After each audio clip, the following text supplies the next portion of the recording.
안녕하세요. 반갑습니다. AP투자연구소의 이정열 전략팀장입니다. 금일은 3월 4일이고요. 현재 시각은 3시 7분을 지나고 있습니다.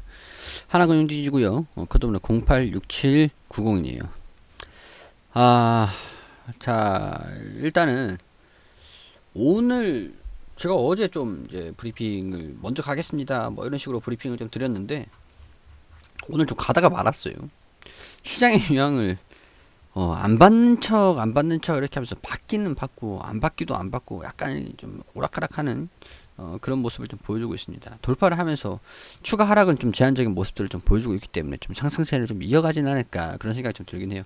수급도 지금 시장에서 그 최근에 좀 외국이나 기관이라 좀 매수를 하는 모습들을 좀 보여주긴 했었지만은 최근에 또 매수하는 모습들을 좀 보여줬었거든요. 오늘은 또 강하게 또 매도를 하면서 지들도 투자 심리가 팔았다가 샀다가 팔았다가 샀다가 떨어졌다 올랐다 떨어졌다 올랐다 지금 보합권에서 좀 이제 밀집이 되고 있는 그런 모습을 좀 보이기 때문에 시장의 방향성이 좀 결정이 되긴 할 것 같습니다. 자, 일단은 확실한 부분들은 수급적인 측면에서 뭐 나쁘지 않다라는 것들, 외국인이나 기관이나 좀 매수세를 좀 보여주고 있다라는 것들이 긍정적이다 이렇게 좀 말씀을 드릴 수 있을 것 같아요.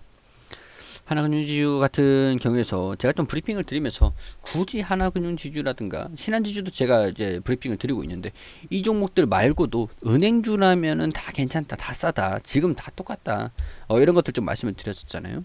그럴 때는 관련주들 좀 보면은 제주은행이 최근에 좀 이제 이게 좀 가볍기 때문에 똑같은 수급이 좀 들어오더라도 가볍기 때문에 수급 같은 경우에서는 좀 그렇게 하나금융지주라든가 다른 종목들에 비해서 좋지는 않은 부분들이지만 약간 테마성 좀 가볍게 좀 왔다 갔다 하고 있는 움직임을 좀 보여주고 있어요. 이게 지금 상승하고 있는 게 금리 인상 우려감 때문에 오히려 관세 수혜를 좀 받을 것이다라는 그런 기대감. 제가 그동안 좀 말씀드렸던 게 제주은행 같은 거는 반영이 되고 있죠.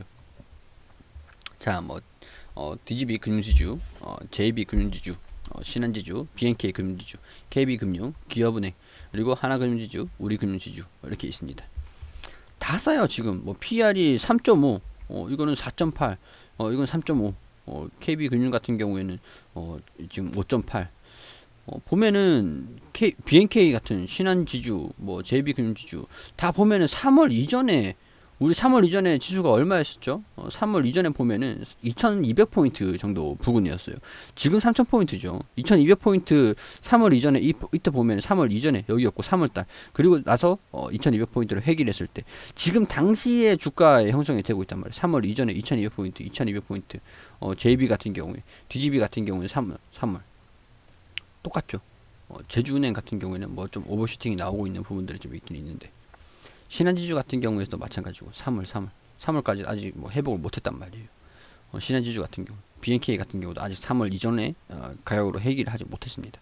KB금융지주는 좀 2200포인트에 지금 육박을 한 그런 상황들이고 약간 전체적으로 전반적으로 봤을 때 기업은행도 굉장히 좀 싸고요. 다 이제 뭔가 회귀를 하려고 하는 돌아가려고 하는 그런 움직임을 좀 보여주고 있어요. 다 똑같은 움직임을 보여주고 있어요. 유사하게.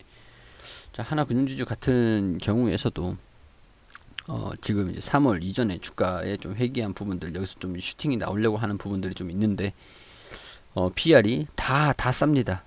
다 싸요. 다른 종목들. 제가 하나금융지주 갖고 온 그런 이유들은 일단 통합 디지털 자산 플랫폼 이런 부분들 좀 기대감 그리고 그 금리 인상이 되면은 워낙 대출금이 3분기 순이자 마진이 좀 줄어들었는데 금리 인상이 되면은 워낙 대출금이 증가함에 따라서 순이자익이 늘어났는데 이자 이익률이 더 올라가면은 이자 순이자 이익이 더 늘어날 수 있는 부분들이니까 이런 부분들로 인해서 시장이 좀 주목을 하고 있는 부분들이 있습니다. 자, 지금 주가가 2200포인트 정도에서 주가가 좀 멈춰 있어요. 좀 돌파하는 흐름들을 좀 놔주고 있는 부분들이긴 하죠. 실적도 사실을 보면은 오히려 더 증가됐습니다. 하나금융지주 같은 경우에 물론 이제 은행주들 같은 경우는 실적에 따라서 완전히 왔다 갔다 하는 부분들이라기보다는 금리 인상 기조가 나와주면은 보세요. 금리 인상 시즌 16년도, 17년도, 18년도, 19년도는 좀 떨어진 부분들인데 이런 전망이 좀 나와주면은 상승 흐름들을 좀 보여주고 이게 단기적으로 움직이는 게 아니잖아요. 장기적으로 1년, 2년 동안 움직이는 모습들을 좀 보였습니다. 자, 이제 금리 인상을 한다라고 하면 통상적으로 은행주, 철강주, 원자재, 에너지 뭐 이런 쪽으로 좀 강세를 좀 보여줄 수 있기 때문에 최근에 많이 올라가지 못했고 부담이 없죠 지금. 저렴하니까 부담이 없잖아요. 주가에 매수세가 뭐 1,000원 한다, 3만 원 한다. 그래서 3만 원이 더 비싸다 이런 개념이 아니에요. 1,000원짜리가 더 싸다 이런 개념이 아닙니다. 9,400원 제주은행은 9,400원이고 하나금융지주는 뭐 38,000원인데 제주은행이 더 싼 거 아닌가요? 그건 아니죠. 왜냐면은 제주은행은 PER이 10배 정도 수준에서 9,800원이다. 하나금융지주는 지금 뭐 4만 원 부근에서 PER이 4배 정도 수준이다. 2배 가까이 디스카운트가 되고 있는 게 하나금융지주거든요. 다른 종목들도 뭐 마찬가지지만 뭐 KB금융도 5배, 기업은행도 거의 4배 이런 식으로 뭐 굳이 은행주라고 하면 하나금융지주만 있는 건 아니니까 통상적으로 우리 전부 다 보면은 장기적으로 좀 보면은 통상적으로 금리 인상 시즌 되면은 16년도 17년도 거의 이렇게 상승하는 모습들 별개적인 모습들도 좀 있긴 있지만 10년도 17년도 이런 거 보면은 주가가 좀 상승하는 흐름들이 좀 강했었단 말이에요. 16년도 17년도 신한지주도 그렇고 보면은 여기 16년도 17년도 그리고 뭐 KB금융 같은 경우에서 KB금융이 엄청 강했네요. 기업은행 같은 경우도 뭐 다 뭐 10년도 17년도 이런 거 보면은 금리 인상 시기쯤 되면은 다 이렇게 좀 강세를 좀 보여주는 것들도 좀 있단 말이에요. 그렇기 때문에 우리가 이거랑 보면은 이것도 하나금융주가 엄청나게 상승을 했었죠.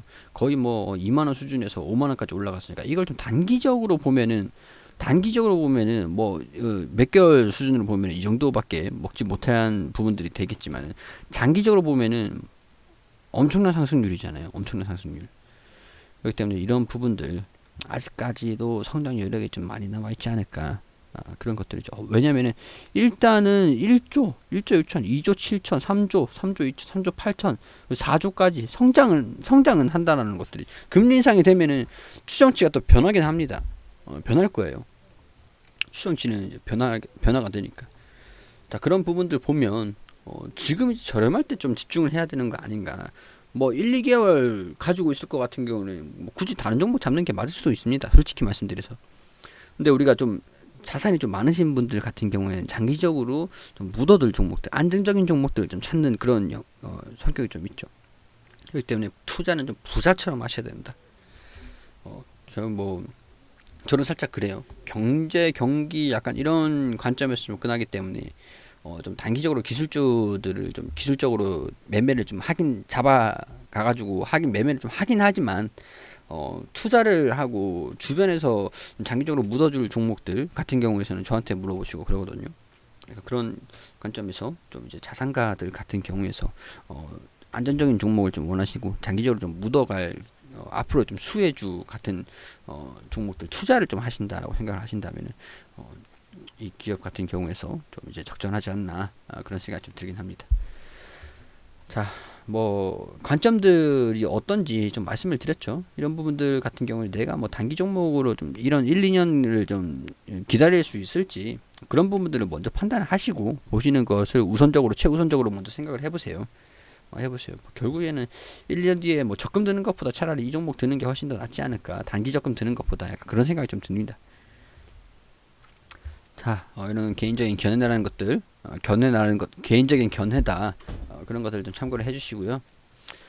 전반적으로 이제 시장에 대해서 좀 꾸역꾸역 상승하는 모습들을 좀 있긴 있는데 장기적으로 단기적으로는 기술적으로 좀 봤을 때 매물대가 좀 나올 수는 있겠죠. 이건 근데 돌파를 하는 게 그렇게 어려운 움직임을 보이는 건 아니라고 봅니다. 자, 이런 부분들 참고를 하셔가지고 판단에 도움이 되었으면 좋겠습니다. 그리고 우리 AP투자연구소에서 김영재 소장님께서 매일매일 무료로 종목을 추천드리고 있습니다. 검색창에 AP투자연구소라고 검색하셔서 상단에 홈페이지로 들어오게 되시면 여기 상단 부분 2021년 무료 추천 종목 있습니다. 이 게시판으로 들어오게 되시면 소장님께서 매일매일 무료로 종목을 추천드린 게시판들이 확인이 되시죠. 여기 2월 26일 금요일 게시판으로 들어오게 되시면 저희가 장전에는 소장님께서 뉴욕 증시가 어떻게 움직였는지 이런 부분들 뭐 자세히 댓글을 통해서 알려드리고 9시가 되면 종목을 추천드립니다. 9시 1분에 한일 청을강 현재가 2290원 그리고 1차 목표가 2360원 손절가 2150원 9시 2분에 엘컴텍 현재가 1710원, 1차 목표가 1760원, 손절가 1620원으로 대응하시라고 두 종목 추천드렸습니다. 자, 한일철강 추가 상승 중 1차 목표가 돌파, 이렇게 차트를 통해서 또 설명을 드리고 있고, 그리고 쭉 내려보시면은 두 종목 추천해, 한 종목 수익, 한 종목 보유 중입니다. 보유 종목 엘컴텍, 매수가, 목표가, 손절가 잘 지켜주시라고 수단타 진행하는 것입니다. 이렇게 자세하게 안내를 드리죠. 자, 그리고 나서 쭉 내려보시면은 이렇게 오늘 종목들 추천드린 것들 이렇게 차트를 통해서 또 정리를 해드리거든요. 자, 오늘 엘컴텍은 마이너스 5.5%로 손절 잡았습니다. 저희 100% 모든 종목들이 수익이 나지 않기 때문에 손절 그 매수가랑 손절가 그런 걸 잘 지켜주시고 따라오시면 될 것 같습니다. 저희가 그 소장님께서 종목을 추천드린 것들 수익률 이렇게 쭉 정산을 해가지고 알려드리죠. 여기서 이걸 전부 다 먹는다라고 생각하시는 것보다는 이렇게 좀 안전하게 매수가 손절가 지켜주시면서 매매를 하시면 좋으실 것 같습니다. 단기적으로 좀 수익이 날 수 있는 종목들로 추천을 드리기 때문에 단기 종목들은 그만큼 리스크가 좀 어느 정도 있기 때문에 그런 부분들 참고를 해주시고요. 도움이 필요하신 분들 같은 경우에 오셔가지고 도움을 받으셨으면 좋겠다라는 그런 말씀 드릴 수 있도록 하겠습니다.